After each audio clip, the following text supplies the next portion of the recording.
திருப்போரூர் பேரூர் கழக திமுக சார்பில் தமிழ்நாடு துணை முதலமைச்சர் உதயநிதி ஸ்டாலின் அவர்களின் பிறந்தநாள் விழாவினையொட்டி பொதுக்கூட்டம் நடைபெற்றது. இதில் 5 லட்சம் ரூபாய் மதிப்பீட்டில் நலத்திட்ட உதவிகள் வழங்கப்பட்டன.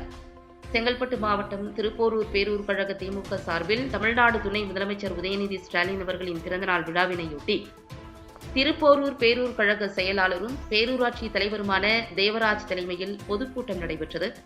இதில் 5 லட்சம் ரூபாய் மதிப்பீட்டில் நலத்திட்ட உதவிகள் வழங்கப்பட்டன. விழாவில் காஞ்சி நாடாளுமன்ற உறுப்பினர் செல்வம், ஒன்றிய பெருந்தலைவர் SRL இதயவர்மன், தலைமை கழக பேச்சாளர்கள் கந்திலி கரிகாலன் மற்றும் பசும்பொன் ரவிச்சந்திரன் ஆகியோர் சிறப்பு அழைப்பாளர்களாக கலந்து கொண்டு திமுக ஆட்சியின் சாதனைகளை பொதுமக்களிடம் எடுத்துக் கூறி சிறப்புரையாற்றினார்கள்.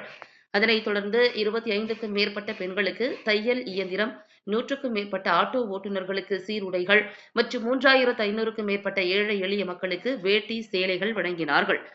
கூட்டத்தில் தலைமை செயற்குழு உறுப்பினர் அன்புச்செழியன் மற்றும் அஸ்கர் அலி, சந்திரன், பரசுராமன் உள்ளிட்ட திமுக நிர்வாகிகள், பொதுமக்கள் ஏராளமானோர் கலந்து கொண்டனர்.